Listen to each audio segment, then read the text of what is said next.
아멘. 자, 함께 보실 말씀 에스겔 39장입니다. 에스겔 39장 구약성경 1114면에 있습니다. 25절부터 29절까지 함께 교독하도록 합니다. 에스겔 39장 25절로 29절, 25절을 제가 먼저 읽겠습니다. 그러므로 주 여호와께서 이같이 말씀하셨느니라. 내가 이제 내 거룩한 이름을 위하여 열심을 내어 야곱의 사로잡힌 자를 돌아오게 하며 이스라엘 온 족속에게 사랑을 베풀지라.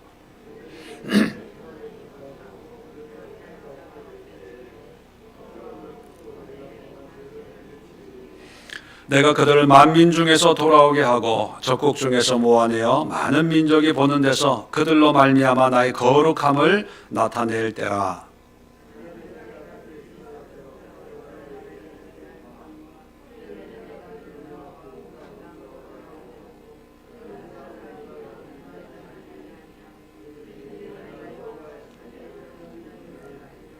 (29절) 같이 읽습니다. 내가 다시는 내 얼굴을 그들에게 가리지 아니하리니 이는 내가 내 영을 이스라엘 족속에게 쏟았음이라. 주 여호와의 말씀이니라. 아멘. 자, 오늘 30번째 시간 우리 기도의 제목을 고난 당한 자의 사명, 그런 제목을 붙였습니다. 이제 39장까지의 그 내용을 아주 압축적으로 요약을 하면 예루살렘을 멸망시키고 포로로 끌고 가시는 하나님의 뜻은 오직 한 가지입니다. 회개하고 돌아와 하나님의 백성의 삶을 살기를 원하시는 것입니다. 이것이 하나님의 유일한 기대이고 또 주님의 뜻이죠. 자, 그래서 이 뜻을 이루기 위해서 이제 때가 이제 결과론적으로는 70년 바벨론 포로를 마치고 이제 하나님께서 돌아오게 하겠다는 내용을 오늘 계속해서 말씀하고 있습니다. 자, 이렇게 고난을 겪고 하나님의 연단을 통과한 사람, 고난 당한 사람은 이제 어떤 하나님의 은혜를 누리게 되는가? 오늘 네 가지인데 29절까지 포함하면 5가지입니다. 그래서 공간이 부족해서 제가 한 가지는 생략을 했는데, 자, 25절부터 보겠습니다. 자, 그러므로 주 여호와께서 이같이 말씀하셨느니라. 내가 이제 내 거룩한 이름을 위하여 열심을 내어 야곱의 사로잡힌 자를 돌아오게 하며 이스라엘 온 족속에게 사랑을 베풀지라. 자, 고난을 겪고 돌아온 사람들은 자, 첫 번째 어떤 은혜, 어떤 사명을 깨달아야 되냐면 하나님의 사랑이 이러하구나, 그걸 깨달아야 돼요. 고난 속에서 힘들었다, 아팠다, 괴로웠다, 내가 얼마를 손해봤다, 얼마나 시간을, 내 청춘을 빼앗겼다, 이것이 아니라 하나님의 사랑이 이거구나, 하나님의 은혜가 이거구나, 하나님이 나를 향한 하나님의 뜻이, 마음이 이렇게 크고 아름답고 깊구나, 하나님의 사랑을 깨달아야지요. 그게 아니라 힘듦을 깨닫고 아유 나는 무서워, 다시는 그런 일 겪고 싶지 않아, 아유 지긋지긋해. 이것은 하나님의 자녀의 모습이 아닙니다. 오늘날 코로나19를 통해서 막연한 염려와 두려움만 있으면 진정한 하나님의 자녀들이 될 수가 없습니다. 하나님의 자녀들은요, 환난과 역경과 고난과 어려움을 통해서 하나님이 베푸시는 은혜의 사랑을 깨닫고 그 사랑을 찬양하고 고백하고 선포하고 또 그 사랑을 전하는 그런 삶이 진정한 하나님의 자녀의 삶입니다. 오늘날 여러 가지 어려움 속에 있는 교회나 믿음의 사람들에게 하나님의 사랑이 경험되고 체험되어질 수 있도록 또 고백되어질 수 있도록 함께 기도하기를 바랍니다. 두 번째 기도의 제목은 26절입니다. 그들이 그 땅에 평안히 거주하고 두렵게 할 자가 없게 될 때에 부끄러움을 품고 내게 범한 죄를 뉘우치리니. 자, 고난당한 자의 두 번째 사명은 자기의 죄를 깨닫고 뉘우치는 거예요. 회개하는 거지요. 이 회개가 안 되면 어떻게 되냐면 원망합니다. 누구 때문에 이렇게 됐어? 재수가 없어서 이렇게 된 거야. 운이 나빠서 이렇게 된 거야. 야, 그때 내가 이 사람 안 만나고 다른 사람 만났으면 이 고생 안 할 텐데. 그때 그 사기꾼 안 만났으면 다 후회밖에 안 남아요. 그런데 하나님의 손길을 깨닫고 하나님의 사랑을 깨닫고 난 뒤에 내가 당한 이 고난을 하나님이 주신 이유가 나를 하나님의 자녀로 회복시키려고 내가 얼마나 악한 사람인지, 얼마나 교만한 사람인지, 얼마나 물욕에 찌든 사람인지, 세상 욕심에 가득했던 사람인지 하나님이 깨닫게 하시려고 이런 어려움을 주셨구나.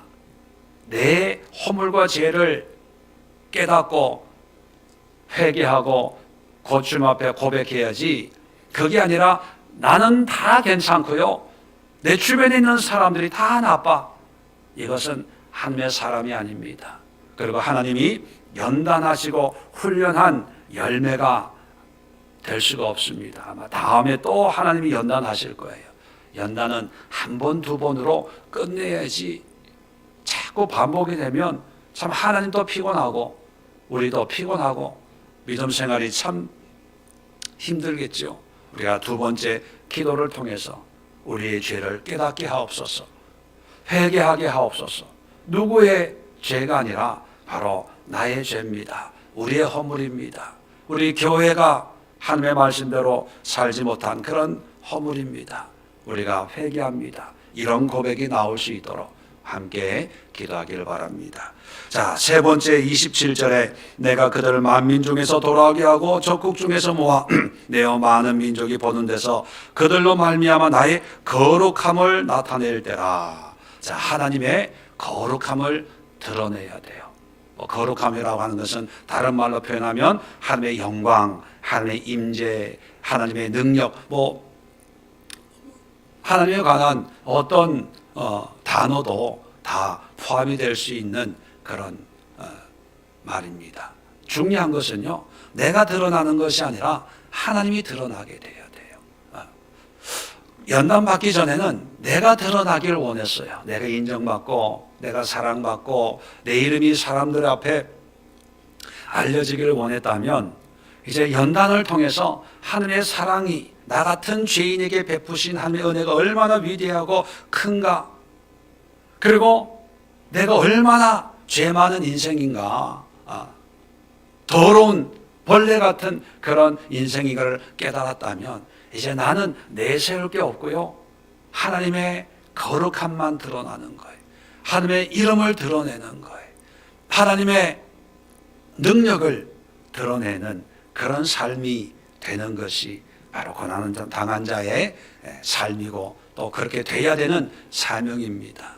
여러분, 우리의 신앙의 모습, 오늘날 한국교회의 모습을 보면 하나님을 드러내기보다는 교회 이름을 드러내고 예수님을 드러내기보다는 목회자의 이름을 드러내고 감투를 드러내고 어떤 일을 드러내고 사역을 드러냈던 그런 일들이 많이 있었습니다.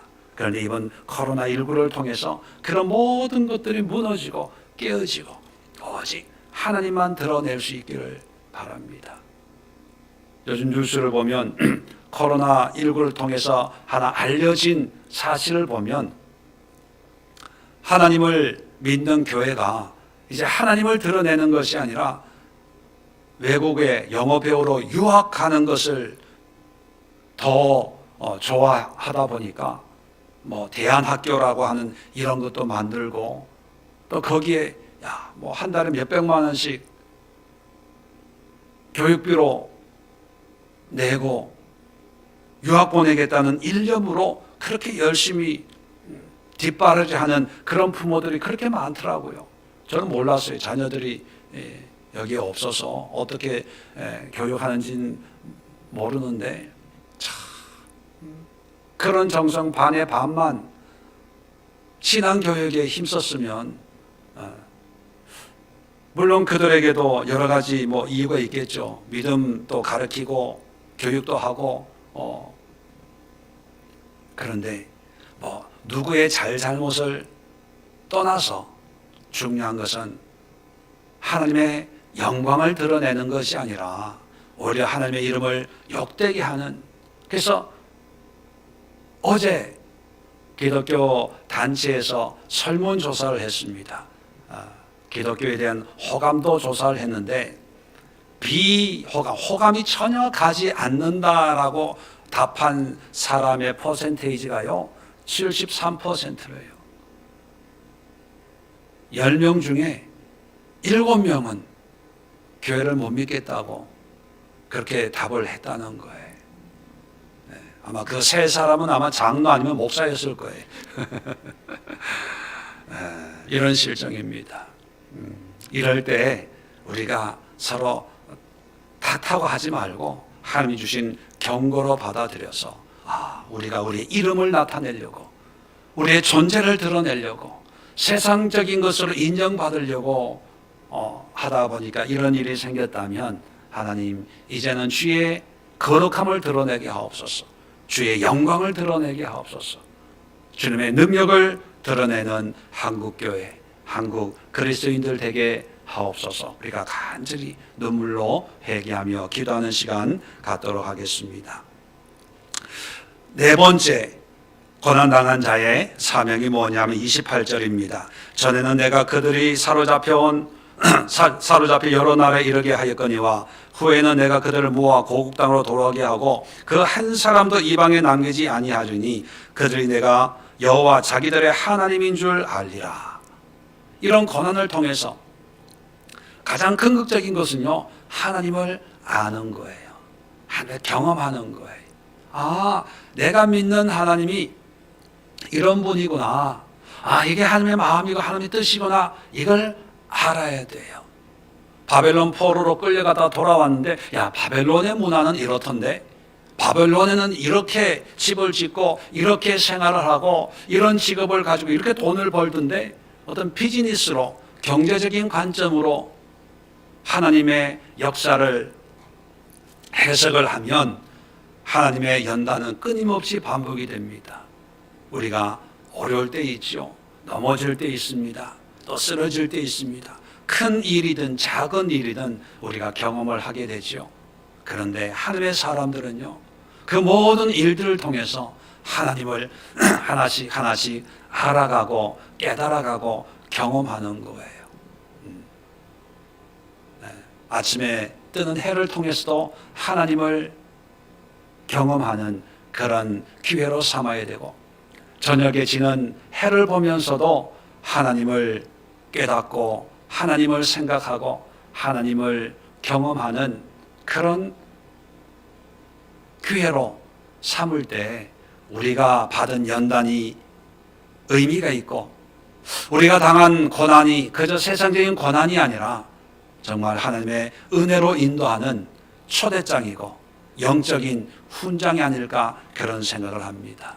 그래서 이번 코로나19를 통해서 교회가 힘들고 교인들이 힘들어 하는데 이런 힘듦을 통해서 하나님을 더 깊이 알고 더 깊이 깨닫고 하나님의 뜻을 행할 수 있는 그런 교인들, 교회 성도들 될 수 있도록 함께 기도하기를 바랍니다. 마지막으로 다섯 번째 29절에 내가 다시는 내 얼굴을 그들에게 가리지 아니하리니 이는 내가 내 영을 이스라엘 족속에게 쏟았음이라. 내 영, 성령이죠. 성령의 인도함을 받아야 돼요. 오늘 29절을 보면 내 얼굴을 그들에게 가리지 아니하리니 이 얼굴, 하나님의 얼굴이 있는 거 아니죠. 신인 동형론으로 설명을 하는데 얼굴을 가리지 않는다. 그 말을 이는 내가 내 영을 이스라엘 족속에게 쏟았다. 얼굴을 가리지 않는 이유가 뭐냐면 하나님의 영이 있으니까 영을 주니까 얼굴을 가리지 않는다는 거죠. 그러면 하나님의 영이 있으면 하나님의 얼굴을 볼 수 있다는 의미가 되는 거예요. 물론 하나님의 얼굴을 사람 얼굴처럼 본다는 게 아니라 성령이 있으면 하나님의 영이기 때문에 하나님을 경험하고 알고 체험하고 하나님과 동행할 수가 있다는 거예요. 자, 그래서 고난을 당한 사람은 하나님을 알기 때문에 이제 하나님의 그 영으로 말미암아 하나님과 동행하는, 하나님과 함께하는 삶을 살 수가 있다는 것입니다.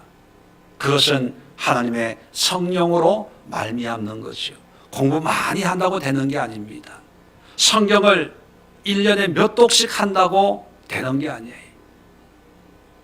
이제 신년이 되면 성경을 이제 새롭게 읽는 분도 있고, 또 암송하는 분들도 있고, 묵상하는 분들도 있고, 어떤 분들은 이 성경을 필사하는 분들도 있습니다. 여러분, 암송하든 성경을 읽든 필사하든 목적이 뭡니까? 몇 번 읽었다 그게 아니고, 몇 구절 암송한다 그게 아니라 하나님을 경험하고 알고 하나님과 동행하기 위함이에요. 성경을 배독을 해도 하나님과 동행하는 신앙의 모습이 안 되면 아무 의미가 없는 거예요. 하나님과 동행하는 것이 뭐냐? 성령과 함께하는 거거든요. 그래서 우리 고난 당한 자들이 우리가 마지막으로 기도해야 될 우리의 신앙의 사명이 뭐냐? 성령과 함께하는, 주의 영과 더불어 살아가는 그런 동행하는 삶을 살게 하옵소서. 동행한다는 것은 이제 옛날의 삶을 버리고, 죄된 삶을 버리고, 세상적인 삶을 버리고 하나님이 기뻐하는 삶으로 성령의 인도함으로 살아가는 것을 의미합니다. 우리가 이번 기회에 코로나19를 통해서 우리 한국교회와 우리 개인적인 신앙 속에 다시 한번 세상의 야망이나 어떤 세상적인 것이 다 빠지고 온전히 한 사람 한 사람 위에 성령의 임재 가운데 각 사람에게 성령이 인도하심에 따라 인도함을 받는 그런 새로운 은혜의 그 해가 될 수 있는 코로나19가 될 수 있도록 위해서 기도하시고, 먼저 우리 자신들이, 그리고 우리 교회가, 그리고 한국교회가, 또 세계교회가 코로나19를 통해서 고난당한 자의 사명을 감당하는 그런 새로운 영적 회복의 계기가 될 수 있도록 함께 기도하는 시간 갖도록 하겠습니다. 기도합니다. 좋으신 하나님, 오늘